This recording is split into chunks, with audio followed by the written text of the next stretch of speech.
hairstyling for me is like therapy. So the fact that I can make hair is very exciting for me. Hi, my name is Adisa Precious, and I am a hairstylist. So what inspired you to become a hairstylist? Growing up as a child, I've always loved making hair. I would usually make my mom's hair, my sister's hair, and from there I developed like an interest in hair making. So after school, I went into hairstyling as a profession. I went to learn, and that was how I became a professional hairstylist. So how long have you been in business? I learned hairstyling in 2020 during COVID, but I started on my own in 2022 as a profession. So how do you stay up to date with the latest trend, the hairstyle? I learn every day. Technically not every day, but almost every day, because hairstyling like is evolving every day. So I watch videos, I take online classes from professionals as well, and I practice with mannequins, and sometimes I get people to practice with their hair. What is the biggest challenge so far on hairstyling? I've had a lot of challenges, but I would say my biggest challenge is location and visibility, because when I first started out as a professional hairstylist, I was in Ijebu, so I did not grow up in Ijebu, so I hardly knew like a lot of people there. So it was like very hard to get clients to work with. And shortly after, I did not stay long in Ijebu. I moved to ABK as well, and that has been like my biggest challenge, because I don't know anybody here physically. I do not have friends here. I have just few families, and it was very hard, because when I meet people and be like, oh, I'm a hairstylist, my salon is at so they'll be like, I have my own stylist too. I have where I make my hair, and it was very hard to get people to work with. And I would say it's still hard.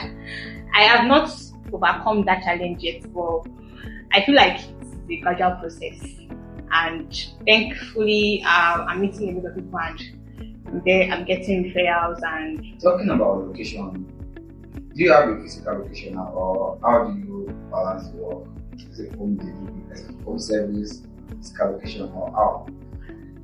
I used to have a working location, but I had to move out because of the distance from where I live to the place.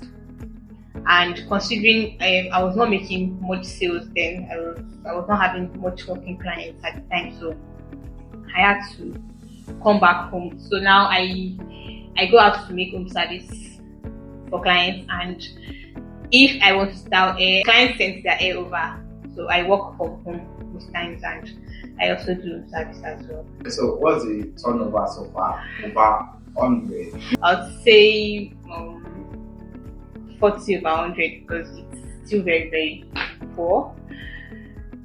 Thanks to referral, I think like the only way I've been able to progress so far is through referrals. So the referrals work. Yes, a lot of people.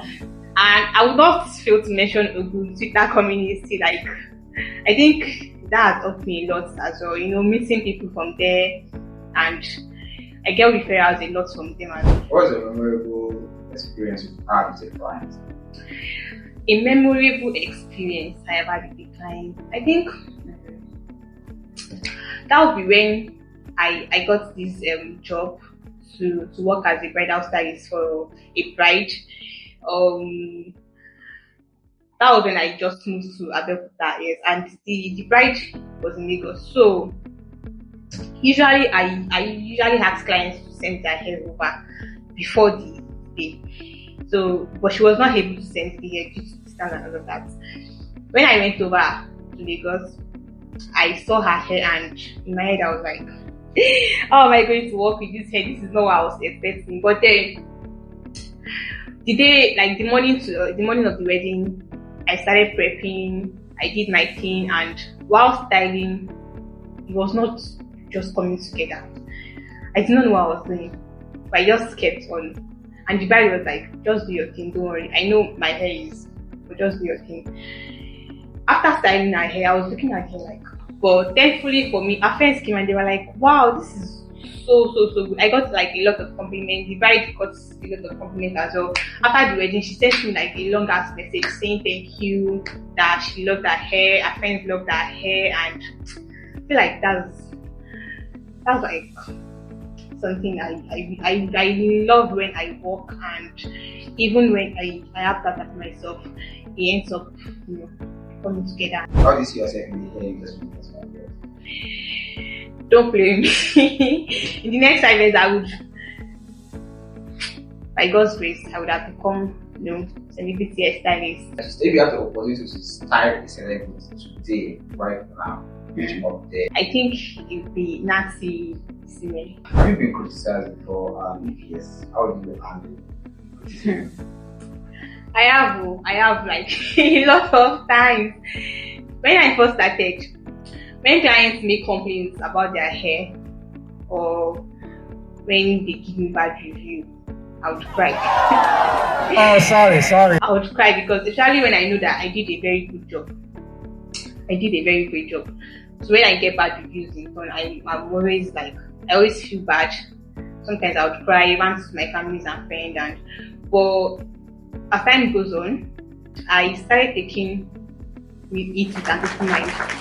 When clients give me bad review or they complain, I try to go back to the whole process of the hairstyling and all of that. I try to go back from the beginning, look at where I went wrong or something that I must have done wrong.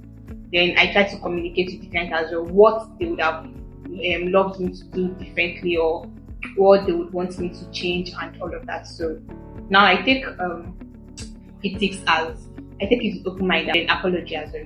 What's your favorite part about being the hairstylist? My favorite part about being the hairstylist is the fact that I can make my own hair.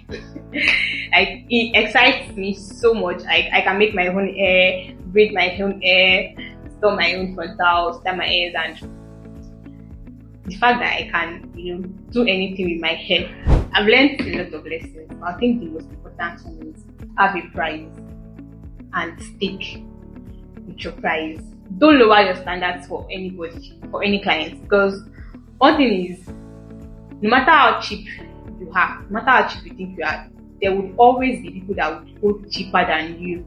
The people that appreciate your work would pay, they will definitely pay for it. How do you manage stress and pressure? I sleep. How do you stay connected with your clients and maintain their loyalty? I have, let me say, maybe 90% of every client I have their numbers. Whenever a new client comes in as well, I take their numbers. So I run checks on them, after their session. I text them, do you like our service? And from time to time, I try to keep tabs on them. So, when are you going to come again and stuff like that. If you have to advise someone that wants to start the hair business, the newbie, what will you tell the person? Do not come into the hair industry because you just want to make a living of hairstyling. Make sure it is something that you really want to do. Make sure hairstyling is something that you have passion for. Continuous education and training plays a very, very vital role in hairstyling because, like I said earlier, hairstyling is evolving every day. You just sleep and wake up.